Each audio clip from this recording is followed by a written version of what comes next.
చిన్న పామునైనా పెద్ద కర్రతో కొట్టాలంటారు. ఇక్కడ పెద్ద పామునైనా సరే చిన్న కర్రతోనే కొడుతుంటారనమాట. అదొక విచిత్రమైనటువంటి పరిస్థితులుంటుంటాయి. అంటే ఇక్కడ పాము అనేటటువంటిది విషపూరితం. అదే సందర్భంలో పవర్‌ఫుల్ అన్నటువంటి భాషను గూడా వస్తుంది.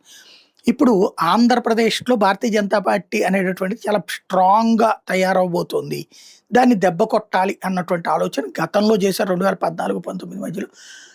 19, 24 మధ్యలో చేశారు. మళ్ళీ ఇప్పుడు చేస్తున్నారు. ఎవరు చేస్తున్నారు అంటే తెలుగుదేశం అనుకూల మీడియానే చేస్తుంది. కావాలన్నప్పుడు మోడీని దేనికి పనికిరాడు, టీలు అమ్ముకోవడానికి పోవాలా, కైలాస ఇది అదేది హిమాలయాలకు వెళ్ళిపోవాలి. అట్లాంటోడు అసలు ఈ దేశానికి నాయకుడిగా ఉండటం తప్పు అంటూ ప్రొజెక్ట్ చేసుకొచ్చారు. ఇప్పుడు ఆ నాయకుడే దేవుడు, ఆయనే ఉండటం వల్ల ఈ రాష్ట్రం బాగుపడుతుంది, ఈ దేశం బాగుపడుతుందని చెప్తున్నారు. ఓ పక్కన తెలుగుదేశం ఆ రూట్‌లో వెళ్తుంటే, తెలుగుదేశం మానస పుత్రిక అయినటువంటి ఈనాడు ఓ రెచ్చగొట్టుడు ఇది చేసుకొచ్చింది ఇక్కడ. ఇది సంగతులు. ఏంటంటే చిత్తు కాగితాలు, పాత వస్తువుల ద్వారా కేంద్రానికి 377 కోట్లు వచ్చినాయట. దానికి హమ్మయ్య! ఫైళ్ళన్నీ క్లియర్ అయిపోయాయి. అంటే ఫైళ్ళన్నీ చిత్తు కాగితాల కిందకి మార్చేశారనేటువంటి ఒక నీచ జర్నలిజాన్ని చూపించింది తనదైనటువంటి కార్టూన్ ద్వారా. ఈళ్ళెళ్లి చూసొచ్చారా? అందులో చిత్తు కాగితాలు, చెత్త కాగితాల్లో ఫైల్స్ ఉన్నాయి అన్నటువంటిది. ఫైల్స్ అయిపోయిన ఫైల్స్‌ని ఏం చేస్తారు? దాచుకుని ఈనాడుకి పంపించలేరు గదా! ఈనాడు దగ్గర ఉన్నటువంటి పాత పేపర్‌లన్నీ తీసుకొచ్చుకొని ఇంకా అట్లాగే పెట్టుకుంటుంటుందా?